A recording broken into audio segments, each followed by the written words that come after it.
So hi guys, welcome back to the channel. तो आज हम लोग एक कंपनी के बारे में डिस्कस करेंगे जो है एसीई, एक्सेंट कंस्ट्रक्शन इक्विपमेंट। ठीक है।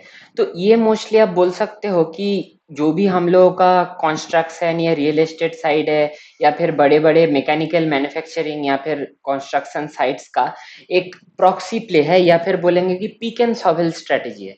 देखिए, कंस्ट्रक्शन इन जनरल बहुत ही वोलाटाइल और सिक्लिकल सेक्टर होता है। ठीक है। उसमें क्या होता है कि कभी जब डिमांड आता है तो बहुत सारे मतलब डेवलपर्स आके बड़े बड़े बिल्डिंग बनाना स्टार्ट कर देता है। तो उस समय उसका एक बूम चलता है। फिर एक टाइम पे आता है जब वो सब घर जो बन गया वो खरीदने का लोग नहीं आता है, तो उस समय उसका डाउन टर्न चलता है। बट अगर आप देखोगे तो आपको हर टाइम कोई भी सिक्लिकल सेक्टर में कुछ ना कुछ आपको पिकल सॉवेल स्ट्रेटेजी मिलेगा, जो कि सारे डेवलपर सब देखो, जो भी real estate, construction, roads, railways, ये सब सेक्टर में है, सबको इसका जो ये सब हाइड्रा बोलिए या फिर बड़े बड़े क्रॉलर क्रेन्स, टावर क्रेन्स, इसको तो लगेगा ही। तो ये एक अच्छा एग्जाम्पल है पिक एंड सॉवेल स्ट्रेटेजी का। तो अभी आते हैं इसका प्रोडक्ट पोर्टफोलियो पे। तो ये लोग क्रेन्स में आप मोस्टली देखोगे तो pick and carry crane, lorry crane, rock terrain crane, crawler crane, truck crane, tower crane, ये सब बनाता है। और जस्ट नहीं बनाता है, इंडिया में ये मार्केट लीडर है ये सारे सेगमेंट्स में, क्रेन सेगमेंट्स में। इसके अलावा भी ये कंस्ट्रक्शन इक्विपमेंट्स में आप अगर देखोगे, बैकहो लोडर्स जिसको हम लोग जेसीबी बोलते हैं, और भी आपका मतलब डिफरेंट डिफरेंट चीजें, ये देखिए एसएस प्लेटफॉर्म, ये क्या होता है ना, इसका सारे कंट्रोल यहाँ पे रहता है। यहाँ पे एक बंदा रहता है, उसको डिफरेंट डिफरेंट जगह पे जाके कुछ कुछ काम करना होता है। तो वो यहाँ चढ़ जाता है अपने हिसाब से कंट्रोल करके, हाइट में डिफरेंट डिफरेंट जगह में जाके कुछ काम करता है। अगर आप कंस्ट्रक्शन साइट में हो तो आपको पता चलेगा। अच्छा, अब मटेरियल हैंडलिंग साइड में भी आप देखोगे तो फोर्कलिफ्ट ट्रक हो गया, वेयर हाउस इक्विपमेंट जो एक चीज को एक जगह से दूसरे जगह में आप लोग देखे होंगे, या इवन पाइलिंग रिग्स, मतलब जो जहाँ पे ऑयल या नेचुरल गैस का माइनिंग होता है या फिर रिगिंग होता है, वहाँ पे ये आता है। ठीक है। अच्छा, इसके अलावा भी इसका एक एग्री सेगमेंट है जहाँ पे ये डिफरेंट ट्रैक्टर्स और मतलब जो भी आपका हार्वेस्टर होता है, क्रॉप हार्वेस्टर, वो सब बनाता है। तो ऑल इन ऑल आप आपको देख के समझ गए होंगे कि किस टाइप के व्हीकल्स ये मैन्युफैक्चर करता है। ठीक है। तो अभी आते हैं कि इसके कंपनी के ओवरव्यू पे। तो देखिए, ये तो सबसे पहली बात 29 ईयर पुराना कंपनी है। ठीक है। और मतलब पिक एंड कैरी जो सेगमेंट का क्रेन है उसमें इंडिया का लार्जेस्ट प्लेयर है। नॉट जस्ट इंडिया, 37 कंट्रीज में इसका प्रेजेंस है। Mostly Europe, north east, Africa, south east Asia, ये सब कंट्रीज में ये अपना सामान बेचता है। और इसका जो भी ये सब व्हीकल्स है ना, वो मोस्टली कॉस्ट इफेक्टिव रेंज में आता है। ठीक है। Value for money equipments. ठीक है। अच्छा, strong manufacturing R N D capabilities है।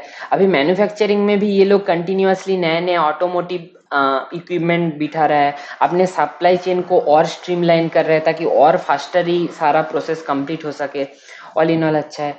अच्छा, मोस्ट डाइवर्सिफाइड सी मैन्युफैक्चरर, मतलब लॉजिस्टिक, एग्री, सारे सेगमेंट में इसका प्रोडक्ट है, आपने देखा अभी। अच्छा, 2000+ स्ट्रॉन्ग कस्टमर बेस। अभी इसका कस्टमर्स कौन है? इसका कस्टमर्स वही होगा ना जो रियल एस्टेट डेवलपर्स है, या फिर जो कंस्ट्रक्शन का काम करता है, जो रोड्स वगैरह का काम करता है, जो भी मतलब बड़े बड़े मैकेनिकल पाइपलाइंस वगैरह का काम करता है, वो सब है।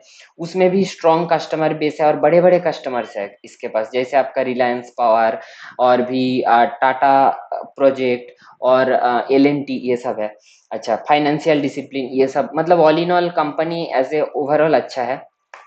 अभी आता है कि सेक्टर्स। तो देखिए, ये जिस सेक्टर्स में ऑपरेट करते हैं ना, अर्बन इंफ्रा बोलिए, रेलवे बोलिए, manufacturing, roads, housing, agri, logistics, warehouse, defence, ports, ये सब सेक्टर में एक चीज कॉमन है। वो क्या है? वो है कि ये सारे सेक्टर्स कोई भी इकोनॉमी का बैकबोन होता है।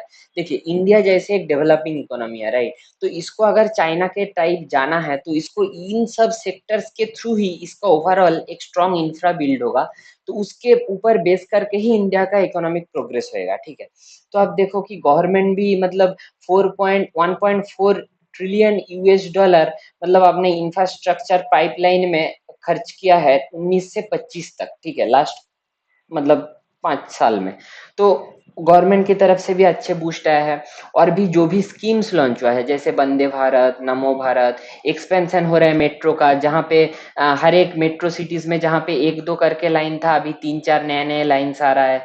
अच्छा, फ्रेट कॉरिडोर बैठ रहा है जहाँ पे मतलब डेडिकेटेडली सिर्फ सामान जाएगा, मतलब मालगाड़ी जाएगा, ताकि मतलब बिजनेस साइकिल को छोटा किया जाए, समझ रहे हो।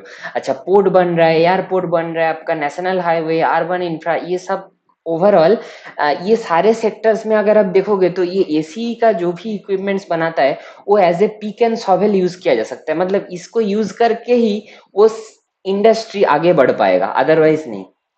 अच्छा, अभी इस साल का भी जो यूनियन बजट है उसमें भी आपका जो कैपेक्स है, मतलब गवर्नमेंट कैपेक्स, उसमें 17% का बढ़ोतरी मिला है। अच्छा, और इनका क्या कहना है कि लास्ट और भी कुछ साल पहले, इनका नहीं मतलब मैं बोल रहा हूँ कि गवर्नमेंट कैपेक्स जो है वो लगभग 25% से भी ज्यादा ग्रोथ में बढ़ रहा था, बट अभी ये 25% से भी ज्यादा ग्रोथ रेट इतने बड़ी स्केल में, क्योंकि अभी हम लोगों का इकोनॉमी ऑलमोस्ट 4 ट्रिलियन हो गया है, तो ये ज्यादा दिन मेंटेन करना पॉसिबल नहीं है। और इसके ऑपोजिट में कंपनी का कहना है कि हम लोगों को प्राइवेट कैपेक्स का ग्रीन शूट दिख रहा है, मतलब कि प्राइवेट कैपेक्स हो गया, जैसे टाटा बिरला अंबानी नए नए प्लान बिठा रहा है, वहां पे अपना एक्सपेंड कर रहा है, एक्सपोर्ट कर रहा है, वो सब में। तो वो इसको, ये गवर्नमेंट कैपेक्स का अगर थोड़ा सा स्लो डाउन भी आए वो मेकअप करने में मदद करेगा, नंबर वन।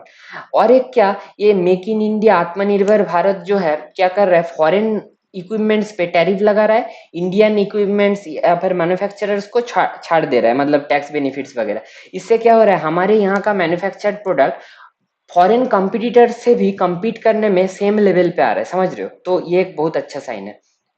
अच्छा, तो इससे क्या हो रहा है, एक्सपोर्ट पे भी इसका फायदा हो रहा है। तो अभी आते हैं, देखिए मैंने बोला ना कि इनका जो पिक एंड कैरी टाइप जो क्रेन्स है उसमें इसका 63% मार्केट शेयर है, और टावर क्रेन्स में 60% मार्केट शेयर है, मतलब दोनों में मार्केट लीडर है, ठीक है। और इसी के लिए इसका स्ट्रॉन्ग ब्रांड का इसका रिकॉल वैल्यू है, प्रेजेंस है हर एक जगह पे। और इन्होंने क्या कर रहा है ना, एक्सपोर्ट की तरफ फोकस अपना बढ़ा रहा है। तो उसके लिए एक्सपोर्ट ओरिएंटेड प्रोडक्ट्स में क्या होता है, इंडिया के साथ एक्सपोर्ट में एक मेजर डिफरेंस क्या है, जो भी डेवलप्ड देश है वहां पे लोगों के पास जमीन भी एकड़ एकड़ का होता है, बड़े बड़े जमीन जहाँ पे बड़े बड़े हेवी एग्री इक्विपमेंट रन कर सकते हैं। तो उसके लिए ये लोग एक हेवी ट्रैक्टर, ये फार्मा रेंज बोल के एक बनाया है। अच्छा, ये telehandler 2 to 4 ton, backhoe loader of phantom series का, ये सब एक्सपोर्ट को फोकस करके ये नए नए प्रोडक्ट लॉन्च कर रहा है, समझ रहे हो। तो इनका कहना है कि नेक्स्ट 2 to 3 इयर्स में हम लोगों का एक्सपोर्ट का जो कंट्रीब्यूशन है वो काफी हद तक बढ़ेगा, ठीक है। अच्छा, और क्या है, ये सब कर रहा है इंटरनेशनल मार्केट के लिए। और BS5, मतलब आप देखो कि ये सब इक्विपमेंट्स पे भी कंटिन्यूअसली रेगुलेटरी नॉर्म्स जो है, जो पॉल्यूशन नॉर्म्स है वो सब चेंज होता है, तो उसके कारण भी ये उसको कैचअप करके उस मतलब एमिशन नॉर्म्स को फॉलो करके ये अपना प्रोडक्ट निकलता है, क्योंकि इंडिया का एमिशन नॉर्म्स और यूरोपियन कंट्रीज के एमिशन नॉर्म्स में फर्क है, तो उसको कैटर कर रहा है। अच्छा, अभी देखते हैं कि नए प्रोडक्ट्स तो ये एक मतलब एकदम ब्रांड न्यू कॉन्सेप्ट है कि इलेक्ट्रिक मोबाइल क्रेन, मतलब हम लोग तो जानते थे कि बड़े इक्विपमेंट्स हमेशा पेट्रोल डीजल से ही चलेगा, बट नहीं, ये लोग फर्स्ट टाइम इलेक्ट्रिक ये मोबाइल क्रेन बनाया है। और यहाँ पे भी जो भी ये टेली हैंडलर है, यहाँ पे आप देख सकते हो कितने डिफरेंट डिफरेंट टाइप्स का बना रहा है, समझ रहे हो, मतलब यूज के स्पेसिफिक।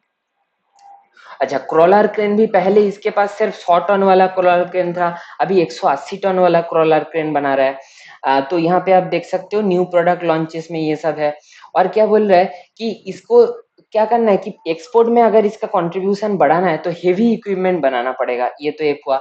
अच्छा, डिफेंस सेक्टर को कैटर करने के लिए कुछ कुछ चीजें बना रहा है, ठीक है, क्योंकि डिफेंस सेक्टर में एक आप क्या देखो, जो भी हम लोग का बॉर्डर है वो सब एरिया बहुत ही जियोग्राफिकली एडवर्स एरिया है, मतलब कि पहाड़ों के साइड में, उसके लिए स्पेसिफिक इक्विपमेंट ये बना रहे वहां पे, ताकि ब्रिज बना पाए हम लोग, रोड बना पाए, उसके लिए, ठीक है।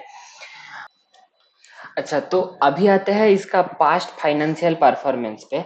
तो परफॉर्मेंस तो सुपर डुपर है, ठीक है, क्योंकि देखिए लास्ट कुछ सालों में अगर आप देखोगे तो हमारा जो कंस्ट्रक्शन जो भी कंपनीज है, बड़े बड़े रियल एस्टेट, उनका भी बहुत बड़ा बूम था।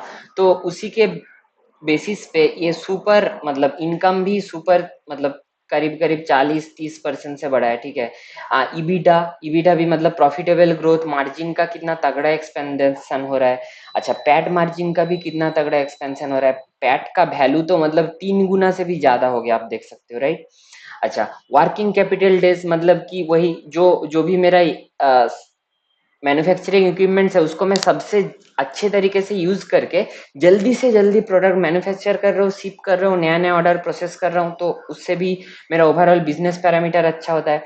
तो इसी के कारण इसका return on capital employed ROC 42.87%, मतलब कैन यू बिलीव इट, ठीक है। तो बहुत ही अच्छा है, ठीक है। अच्छा, डेट टू इक्विटी भी नेगेटिव में है, मतलब कोई डेट नहीं है, डेट फ्री कंपनी, एक कंस्ट्रक्शन रिलेटेड कंपनी और वो डेट फ्री है। ये तो मतलब ये one of the those rare companies I would say. अच्छा, अभी आता है कि इस क्वार्टर में, तो इस क्वार्टर में देखिए उतना अच्छा ग्रोथ है नहीं, क्योंकि वही कंपनी का कहना है कि मतलब इलेक्शन, हीट वेव, ये सब चक्कर में, मतलब इलेक्शन के चक्कर में कंस्ट्रक्शन एक्टिविटी बहुत डिले होता है, ये तो सबको पता है। तो उसके कारण इसका खराब है। और गाइडेंस भी मैनेजमेंट लगभग ये 15 से 20% का ही दिया था शुरुआत का 2 क्वार्टर। और इनका क्या कहना है कि हम लोग का जो शुरुआत का 2 क्वार्टर है उसमें सिर्फ हम लोग का 40 से 45% ऑफ द ईयरली रेवेन्यू आता है, और second half of the year में बाकी 55 to 60% रेवेन्यू आता है, समझ रहे हो।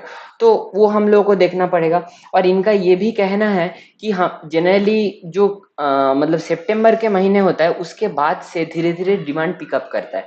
एक देखिए, फर्स्ट हाफ में तो इलेक्शन था, सेकेंड हाफ में भी आप अगर देखोगे, जब रेनी सीजन होता है बहुत ज्यादा, इसका एग्री सेगमेंट को अगर छोड़ दे, बाकी जो इसका मेन क्रेन और बाकी सब सेगमेंट है उसमें स्लो डाउन आता है, क्योंकि जब इतना ज्यादा बारिश होगा तो कंस्ट्रक्शन एक्टिविटी नहीं हो पाता है। तो ये सब बोल रहा है, बट ऑल इन ऑल अगर आप देखोगे तो ईबीडा का काफी अच्छा ग्रोथ है, पैट भी 25% से बढ़ा है। और सबसे जो अच्छी बात है कि मार्जिन इस क्वार्टर में भी इम्प्रूव हुआ है, और इनका कहना है कि ये भी फ्यूचर में इम्प्रूव होता रहेगा, ठीक है। जैसे ईबीडा मार्जिन यहाँ पे देखो 212%, 212 बिप्स, मतलब कि बेसिस पॉइंट, मतलब 2.12% बढ़ा है, तो वो अच्छा साइन है। अच्छा, वॉल्यूम ग्रोथ भी 20% आ रहा है ईयर ऑन ईयर, जो कि बहुत अच्छे साइन है। मतलब कि आप दूसरे कंपनीज को देखोगे जो मतलब volume growth lower single digit में वो भी करने में रोता है, तो उस पर्सपेक्टिव से अच्छा है। बट एक चीज जो है, जो प्रीवियस ग्रोथ रेट था वो टेपर डाउन हो रहा है, इसलिए ये चीज मार्केट को अच्छा नहीं लग रहा है। अच्छा, अभी आते हैं गाइडेंस पे।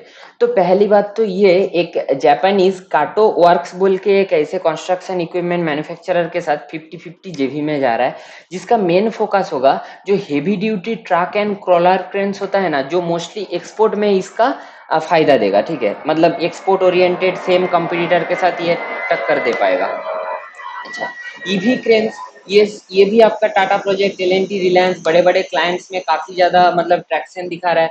और क्रेन्स वगैरह बहुत ज्यादा पेट्रोल डीजल कंज्यूम करता है, तो उस पॉइंट ऑफ व्यू से भी कॉस्ट इफेक्टिव रहेगा, राइट। अगर इलेक्ट्रिक से चलेगा तो। और ये सब कंपनीज का भी जो सीएसआर होता है, मतलब जो मतलब पॉल्यूशन रिड्यूस करने के लिए जो होता है उसमें काम में आएगा, तो ये एक अच्छी चीज है। अच्छा, इनका कहना है कि न्यू जनरेशन जो भी मॉडल्स आ रहा है वो ऑटोमेटिकली बहुत ही हाई सेफ्टी ओरिएंटेड होता है, और उसका बहुत सारा फीचर्स रहता है, तो उसके लिए उसका प्राइस भी 50-60% हायर होता है। अभी जैसे ये न्यू जेन क्रेन्स आएगा या फिर हेवी क्रेन्स आएगा, उसमें भी आप देखो जो क्रेन्स होता है वो मोस्टली पर टन के हिसाब से उसका प्राइस होता है। तो अगर 20 टन के कम हुआ, मान लीजिए 15 टन, तो उसका प्राइस होगा 1 लाख इंटू 15 टन, मतलब 15 लाख। बट 20 टन से अगर ऊपर 25 टन का है या 30 टन का है, तो 30 टन का प्राइस होगा 1.5 लाख इंटू 30। Got it. मतलब लगभग लगभग आपका 45 लाख, ठीक है। मतलब जितना आपका टोटल प्रोडक्ट में 20 टन से ज्यादा वाला प्रोडक्ट बढ़ेगा, आपका मार्जिन एक्सपेंड होगा, इसको प्रोडक्ट में इस चेंज की वजह से मार्जिन एक्सपेंड हो रहा है, समझ रहे हो। अच्छा, वो भी एक चीज हो रहा है।